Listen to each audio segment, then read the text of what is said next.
What's good, everyone? OJ here. Welcome back to another video. Today we've got some awesome topics for you guys, but before we get into that, please make sure you hit that like button and also subscribe if you're someone new and enable those notifications to get our daily content as soon as they drop. Now with that out of the way, let's go ahead and get right into it. And we're starting off with another major departure from Sony's Japan Studios. Mr. Yasami Yamamoto has officially left Sony Interactive Entertainment Japan Studio. So he apparently left around January 28th, but is just being reported right now at this point. Now, Mr. Yamamoto was an external product director and executive producer for some pretty big games. He worked on titles such as the No Heroes Allowed series, Tokyo Jungle, Rain, Bloodborne, Soul Sacrifice, Freedom Wars, and more. Here's what he had to say on the matter. Quote, "Including my last position at Sony Music Entertainment,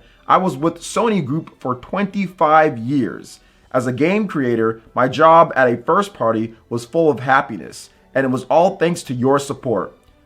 In the future, I'll be able to make games on any platform. What a strange feeling." Now, Sony did confirm back in February that it will reorganize Sony Interactive Entertainment Japan Studio into a new organization on April 1st, recentering it to the team Asobi, the creative team behind Astro's Playroom. Masami is the latest in a long line of developers who have also left the company as a result of the downsizing. The guys who made some awesome titles like Gravity Rush, for example, have also pretty much took off too. And that's very unfortunate because I actually really like Sony Japan Studio. I think that was one of the most, if not the most creative team over at Sony, and to see them get downsized and absorbed and pretty much all their IPs either lost in the fray or never coming back is pretty sad. But we talked about it before, but I think an interesting thing, which will swing back over to this, is what Sony just announced recently with Jade Raymond and her team that they're going to be backing. So I do want to get into this a little bit as well, because Sony has announced, along with Jade Raymond, they've developed a new studio called Haven Studios. This is a Montreal-based studio backed by Sony Interactive Entertainment, which is at work on an original intellectual property for PlayStation. Quote, "Launching an independent studio with the backing of Sony Interactive Entertainment gives us full freedom to push boundaries with the support of a publisher that deeply understands the creative process of making games and is known for exceptional quality and a player-first approach," Raymond told GameIndustry.biz. Not that she was taking any shots with Google Stadia there, right? I mean, it seemed kind of like a little backhanded, but I mean, I wouldn't blame her considering how they kind of did her over there. So Sony Interactive Entertainment Worldwide Studios President Herman Hulst also added that Sony Interactive Entertainment is proud to support and invest in Haven and its future. We understand the challenges and rewards of building creative teams from the ground up, as does Jade with her wealth of experience helming many of gaming's biggest franchises. We're confident and excited in the future of Haven Studios and its first project currently in development. So I found this interesting, and Jade Raymond, she actually talked about it more on the blog. So they downsize Sony Japan Studio, guys that have been there forever and everything, and then they financially back a brand new studio with Jade Raymond in Montreal. If that doesn't tell you that Sony's kind of done with Japan, I don't know what else will. I really don't know what else is. I mean, to me, that just seems like a slap in the face. But at the same time, you have to look at it like a business, which I talked about to people on Twitter and also on my live streams. The Sony Japan games, unfortunately, have not been selling that well. And if you're looking at it from a potential business-wise, obviously having a game backed by somebody who was helping to create Assassin's Creed and Watch Dogs and some big games out there, that definitely seems like more of a business opportunity to get a lot of people to get interested in the PlayStation brand over what Sony Japan Studios was offering currently at the moment, or any of their franchises. So I understand it from a business perspective, but just from a personal one, if I'm working with Sony Japan Studios, I'm feeling pretty like, man, we got slept for this, you know, we got snuffed out and absorbed for something like that. Now, we don't know if it's 100% either or, and I'm not trying to say it was one or the other. It just seems the timing is just so convenient. You have Sony Japan Studio basically being dismantled and absorbed. Then all of a sudden you have this announcement a little bit later as people are announcing their departures. It almost seemed like it was all scripted at this point, which I know they've been working on this behind the scenes, but man, like, it's just rough as somebody who loves Sony Japan Studios games and gives them a little bit of that Eastern edge to the lineup of pretty much all Western first-party games. Now, Sony has a lot of Japanese developers that do make games for them, but it was nice to kind of see that first-party Sony Japan love too over all the decades that I've been buying and playing these games from Sony's first party Japan Studios, whether it's the PSP, PS Vita, PS2, going back with the collaboration days, Dark Cloud and all that, man. Like, it's just been a wild ride. But I guess all good things must come to an end at some point, and it was the point for Sony Japan Studios. Their time has pretty much come to a close for the most part. So what do you guys think about this when it comes to Sony Japan Studios and what's going on? Also, with Jade Raymond's new haven with Sony, I'd love to hear your thoughts in the comment section below. All right, now moving on to the next topic here. We're going to have a little bit of a discussion that I saw on Twitter out there. Shout outs to Emily Rogers. Some of you guys might know her based on some of the reporting that she's done before and stuff out there. So shout outs to her once again. But it was interesting what she had to say, and I wanted to talk about this when it comes to the test for the Nintendo Switch. Not necessarily with this Switch current generation that we're in, but with the next generation. So if you look at it in the past, as her tweet was kind of phrasing here, Nintendo has always struggled to have that next system kind of go above the last system. You look at the NES to the Super NES. The Super NES sold less. You look at the N64 to the GameCube. The GameCube sold less. You look at the Wii to the Wii U.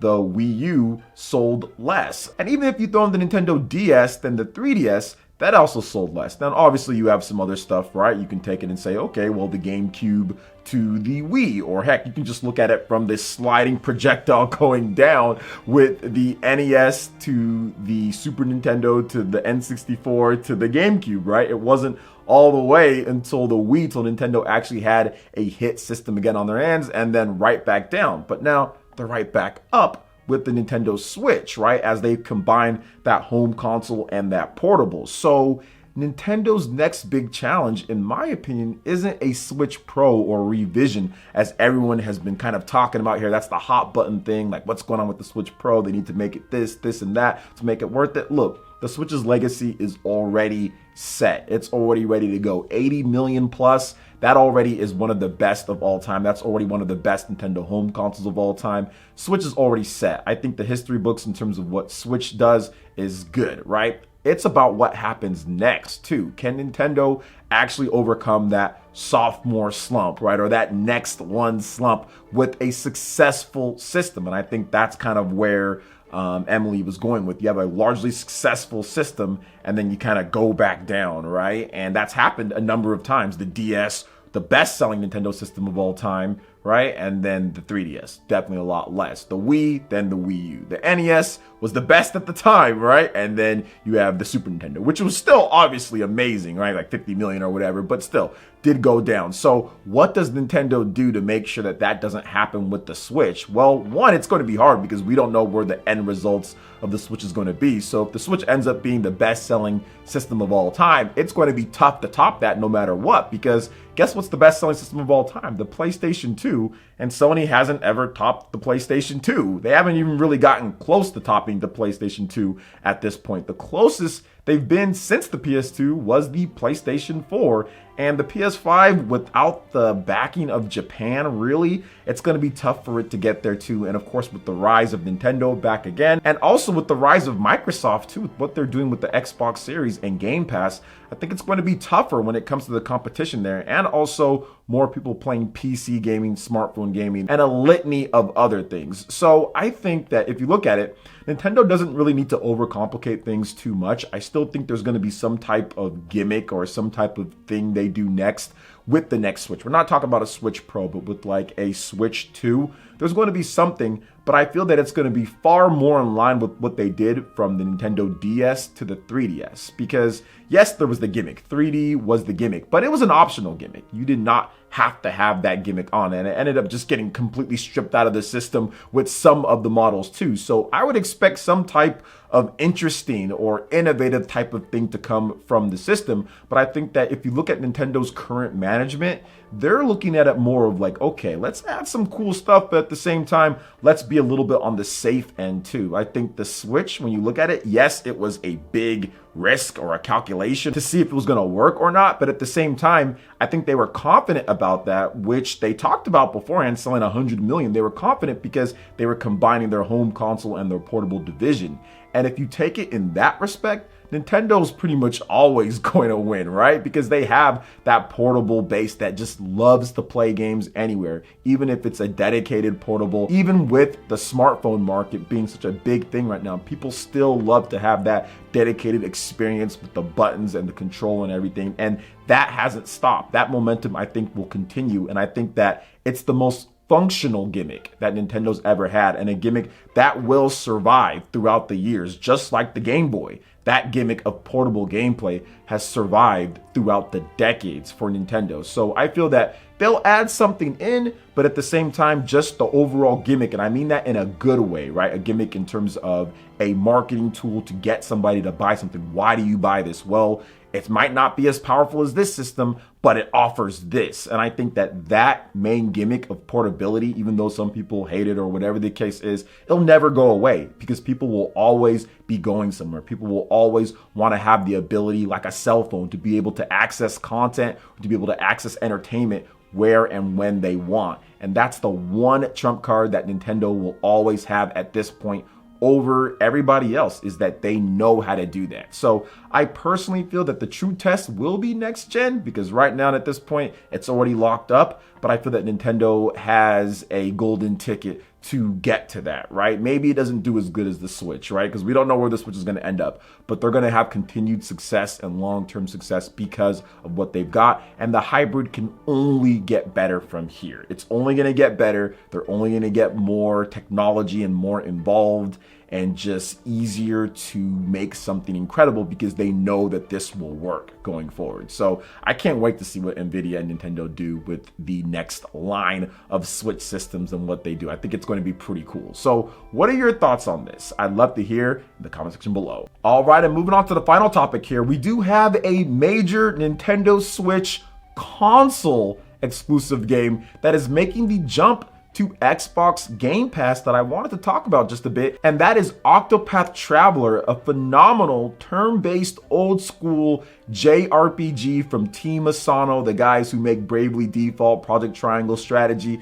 Yeah, Octopath Traveler, great game. Now, for some who are thinking, wait a minute, this is not an outright exclusive, you're right. It's not an outright exclusive. That's why I said console exclusive. It's actually already on the PC via Steam and also on Stadia, believe it or not. So since it's on those systems and it's coming to the Xbox Game Pass service, so I'd expect it to come to the PlayStation systems as well sometime this year. Now, apparently you're going to be able to get this game. It's coming late March on Xbox Game Pass. And it does include some other games too. I'll have a picture up for you guys. There's some pretty good stuff here. Octopath Traveler, Yakuza 6, The Song of Life, Empire of Sin, and Torchlight 3. So it was interesting because I had a big conversation about Game Pass on my live stream, and I understand why people love Game Pass. I mean, this subscription-based gaming to me isn't my cup of tea, and I'll have a bigger video talking about this a little bit more,